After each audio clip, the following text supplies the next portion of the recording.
ሕወሓት ኣብ ልዕሊ ጀነራል ታደሰ ወረደ ወታደራዊ ስጉምቲ ንምውሳድ ምንቅስቃስ ከም ጀመሩ ተፈሊጦም ኣዘዝቲ ሰራዊት ትግራይ ናብ ኣክሱም ብህፁፅ ተፀዊዖም ፖለቲከኛ ኪዳነ ኣመነ ክእሰር ተወሲኑ ፕሬዝዳንት ጀነራል ታደሰ ወረደ ሎሚ ኣብ እዋናዊ ኩነታት ኣድሂቡ መግለፂ ክህብ ተሓሲቡ ዝነበረ ንፅዋሕ ከም ዝነውሐ ተፈሊጡ ድሕሪ ደጊም ኩናት ዝመረፀ ጉጅለ ባዕሉ ይዋጋእ ክትብል ወይዘሮ ኬርያ ኢብራሂም ተዛሪባ ኣላ ናይ ዝብሉን ካልኦት ሓደሽቲ ሓበሬታታት ሒዝናልኩም ቀሪብና ኣለና ክሳብ መወዳእታ ዜናና ላይክ ሼር ሰብስክራይብ በመግባር ክትከታተሉ በኸብረን ዕዳም ኣዘዝቲ ሰራዊት ትግራይ ናብ ኣክሱም ብህፁፅ ተፀዊዖም ብዶክተር ደብረጽዮን ዝምራሕ ሕወሓት ናይ ቀደም ክልላዊ መንግስቲ ስልጣኑ ክርከብ ወሲኑሎ ካብ ትማሊ ንግሆ ጀሚሩ ኣብ ኣክሱም ኣኼባ ማእከላይ ኮሚቴ ከሳልጥ ዝወዓለ ሕወሓት ትማሊ ኣማስዩ ዋዕሉ ዝዛዘመ ኮይኑ ብውዕሊ ፕሪቶርያ ዝተጣየሸ ጊዜያዊ ምምሕዳር ትግራይ ዘመነ ስልጣኑ ኣብቂዑ ቅድሚ ኩናት ትግራይ ዝነበረ ብሄራዊ ክልላዊ መንግስቲ ትግራይ ስልጣን መንግስቲ ክርከብ ብኣብዝሓ ድምፂ ከም ዝወሰነ ምንጭታትና ሓቢሮም መፈንቅለ መንግስቲ ኣብ ልዕሊ ጀነራል ታደሰ ወረደ ዝመርሖ ጊዜያዊ መንግስቲ ክፍፀም እንሆ ማእከላይ ኮሚቴ ሕወሓት ከም ዝወሰነ ተፈሊጡ ዘሎ እዚ ዝተገለጸ ማእከላይ ኮሚቴ ሕወሓት ኣብ ዘካየዶ ኣኼባ ጀነራል ታደሰ ወረደ ካብ መዝነቱ ብሓይሊ ንኽውገድን ምምሕዳር ትግራይ ናብቲ ቅድሚ ኩናት ዝነበሮ መልክዕ ንክምለስ ብኣብዝሓ ድምፂ ድሕሪ ምውሳን እዩ እቲ ውሳነ ብ39 ድጋፍ 4 ተቃውሞ 2 ድምፂ ተኣቅቦ ከም ዝጸደቀ ዝሓበሩ ምንጭታትና ላዕለዎት ኣዘዝቲ ሰራዊት ትግራይ ብዛዕባ እቲ ውሳኔኦም መብርሂ ክወሃቦም ናብ ኣክሱም ተፀዊዖም ኣለዎም ሎሚ ድማ ኣዘዝቲ ሰራዊትን ሕወሓትን ሓበራዊ ኣኼባ ከካይዶም እቲ ናይ ሓባር ኣኼባ ነቲ ውሳነ ዘይድግፉ ላዕለዎት ኣዘዝቲ ሰራዊት ትግራይ ውሳኔኦም ክኽልሱ ክምሕፀንዎም ተኽእሎታት ከም ዘሎ ዝተገለጸ ኮይኑ በቀዳማይ ሚኒስትር ኣብይ ኣሕመድ ኣጽዳቅነት ስልጣኑ ንሓደ ዓመት ዝተናውሐ ፕሬዝዳንት ጊዜያዊ ምምሕዳር ትግራይ ሌተናል ጀነራል ታደሰ ወረደ ኣብቲ ናይ ሕወሓትን ኣዘዝቲ ሰራዊት ትግራይን ሓበራዊ ኣኼባ ከም ዘይሳተፍ ዝረኸብናይ ሓበሬታ የመላኽት እቲ ሕወሓት ትማሊ ዝወሰኖ ውሳነ ንትግራይ ናብ ናይ ኩናት መንገዲ ዘምርሕ እዩ ክብሉ ነባራት ኣባላት ማእከላይ ኮሚቴ ትውድብ ዝከፍቶም ገሊፆም ውሳነ ሕወሓት ንዶክተር ደብረጽዮን ብቀጥታ ፕሬዝዳንት ዲ ክገብር ዋላ ሰመት ትዕራይ ክገብር ግን ንጹር ሓበሬታ ይተረኸበን ሕወሓት ኣብ ልዕሊ ታደሰ ወረደ ወታደራዊ ስጉምቲ ንምውሳድ ምንቅስቃስ ከም ጀመሩ ተፈሊጡሎ መንግስቲ ፌደራል ንሽመት ፕሬዝዳንት ጊዜያዊ ምምሕዳር ትግራይ ሌተናል ጀነራል ታደሰ ወረደ ንተወሳኺ ዓመት ከም ዘነውሐ ይፍለጥ እዩ እቲ ብመንግስቲ ፌደራል ኣፍልጦ ረኺቡ ዝቕፅል ዘሎ ጊዜያዊ ምምሕዳር ብሕወሓት ዝተዓብለለ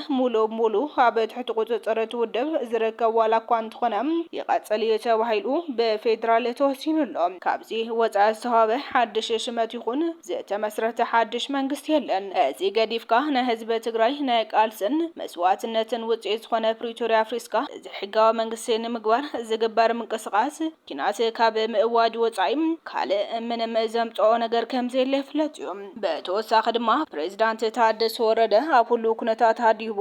ሎሚ ሰዓት 5 ክወሃብ ተሓሲቡ ዝነበረ መግለፂ ፕሬዝዳንት ጊዜያዊ ምምሕዳር ትግራይ ጀነራል ታደሰ ወረደ ጋዜጠኛታት ናብቲ ቢሮ ድሕሪ መብፅሖም እቲ መደብ ናብ ፀውሓ ከም ዝተሰጋገረ ተገሊጹሎ ምክንያት መሰጋገሪኡ ግን ክፍለጥ ኣይተኻለን ፖለቲከኛ ኪዳነ ኣመነ ክእሰር ተወሲኑሎ ንባዕሉ ሕጋዊ ቦምበር ውድብ ባይቶና እየ እናበለ ዝፅውዕ ብኣይተ ኪዳነ ኣመነ ዝምራሕ ውድብ ባይቶና ጀነራል ታደሰ ወረደ ዝተፈናቀለ ህዝቢ 10 ግዜ ከም ዝምልስ ቃል እናኣተወ ጉንበት 20 ሰነ 10 እናበለ ላዕላዊ መሬትና ይኹን ተፈናቀልቲ ክምልስ ኣይከኣለን ወታደራዊ ምስጥራት ትግራይ ንብልጽግና ሕሊፉ ብምሃብ ሕልምታት ትግራይ ክኹለፍን ክመክንን ገይሩ እዩ ጀነራል ታደሰ ወረደ ወናኒ 16 ገበናት ጸሊም ባንዳ ይኽብል ተሰሚዑ ብተወሳኺ ድማ ምስ ግብረ ረዓዳዊ ጉጅለ ኣልሸባብ ሓቢሩ ከም ሰርሕ ዝገለጸ ኣይተ ኪዳነ ኣመነ ኣብ ዝተረኸቦ ብእሱር ናብ ሕጊ ክቐርብ ምእዘዝ ወፂኡሉ ከም ዘሎ ተፈሊጡ እዚ ማእሰርቲ ደብዳቤ ቤት ፍርዲ ወፂኡ ዘሎ ትማሊ ንማዕኸናት ዜና ኣብ ዝሃቦ መግለፂ ኣብ ትግራይ ንዝግበር ናይ ህልውና ምኽት ኣብ ጎኒ ውድቡ ሓቢሮም ሰርሑ ከም በዓል ለኸ ብግብረ ረዓዲ ዝተመዝገበ ኣብ ሶማሊያን ካልኦት ከባብታትን ዝንቀሳቀስ እስላማዊ ጉጅለ አልሸባብ ኣብ ሱዳን ምስል ሓይልታት ከም ዝሰርሕ ድሕረ ምግላጹ ዝተወሃበ ውሳኔ እዩ። ዓመጽቲ ክንመን ኣለዎ ጎንና ዓመጽቲ ሓደ አልሸባብ እዩ ካሊ ተቃዋምቲ ደቡብ ሱዳን ናይ ደቡብ ሱዳን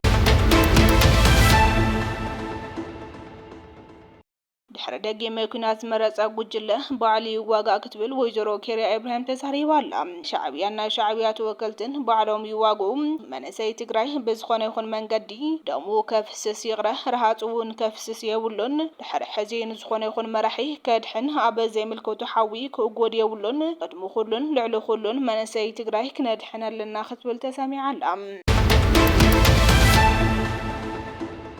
ቀዳማይ ሚኒስትር አብይ አሕመድ ኣናእሽቱ ሃገራት ወሰንቲ መስመራት ባሕሪ ንምሕላው ስለዘይኽእላ ከም ኢትዮጵያ ዝኣመሰላ ዓቕሚ ዘለወን ሃገራት ክሳተፋ ከም ዘለወን ገሊጾም ጉዳይ ኣፍ ደገ ባሕሪ ኢትዮጵያ ብዝተኻለ መጠን ብሰላም ክፍትሕ ኣለዎ ዝበለ እቲ ቀዳማይ ሚኒስትር ግድን ክፍጸም ዘለዎ ጉዳይ ምዃኑ ግን ጠቒሶም ኣብይ ነዚ ዝገለጸ ምስ ሃገራዊ መደበር ቴሌቪዥን ኢቲቪ ኣብ ዘካይዶ ክልተ ክፋላት ቃለ መሕትት እዩ። ኢትዮጵያ ብዚ ኣፍ ደገ ባሕሪ ምትራፍ ኣብ ልዕሊ ኢንዱስትሪ ማኒፋክቸሪንግ ዘቕጥ ከም ዝሕደረውን ተዛሪቡ እዩ። ኢትዮጵያ ዜጋታታ ብእኹል መንገዲ መጊባ ንገዛ ርእሳ ኺኢላ ኣብ ዓለም ተወዳዲራ ዝሓሸት ሃገር ንምዃን እቲ ዝዓበየ ዕንቅፋት ወደብ ዘይምህላዋ እዩ ክብል ተሰሚዑ እዩ። ኣብ ዝሓለፈ 2 ዓመታት መንግስቲ ቀዳማይ ሚኒስትር ኣፍ ደገ ባሕሪ ንኢትዮጵያ ንህላዊ ጉዳይ ምዃኑ ብተደጋጋሚ ክገልጽ ምጽንሑ ይፍለጥ እዩ። እቲ ሃገር ዘልዕለቶ መሰል ዋንነትን ተጠቃምነት ኣፍ ደገ ባሕርን ድማ ኣብ ጎረባብቲ ሃገራት ስግኣት ፈጢሩ ይርከብ። ኣብይ ኣብቲ ትማሊ ዝሃቦ ቃለ መሕትት መንግስቲ ኢትዮጵያ ከልዕሎ ጸንሐ ጉዳይ ሕዚ ምስ ኩናት ኢራን ብዝተኣሳሰር ኩሉ ሰብ ይርድኦ ከም ዘሎ ሓቢሩ ሕዚ ንጹር ዝመስለኒ ኢትዮጵያ እትኣክል ሃገር ካብ ባሕሪ ርሒቃ መንባር ናይ ህልውና ጉዳይ ዘብለና ሕዚ ዝኾነ ሰብ ብቐሊል ዝርድኦ ይመስለኒ ዘሎ ኣብ ደገ ባሕሪ ዘይምህላው ብመንጽር ሎጂስቲክን ዘስዕቦ መጸገማትን እውን ኣብርሂ ናይ ኢንተርኔት ሓበሬታ ዝመሓላለፈሎም ገመዳት ትሕቲ ባሕሪ ብኻልኦት ሃገራት ክሓልፍ እንከሎም እቲ ሓበሬታ ናይ ብሕቲ ኣይኮነን ምስጢር የለን ማለት እዩ ብምባል ድሕነት ምስጢር ሃገራት ምርጋጽ ኣብ ሓደጋ ከም ዘሎን ምስጢራውነት ሰደድን ኣታዊ ቁሕትን ንምዕቃብ ከይተረፈም ጸገም ከም ዝፍጠር ኣመላኺት እዩ።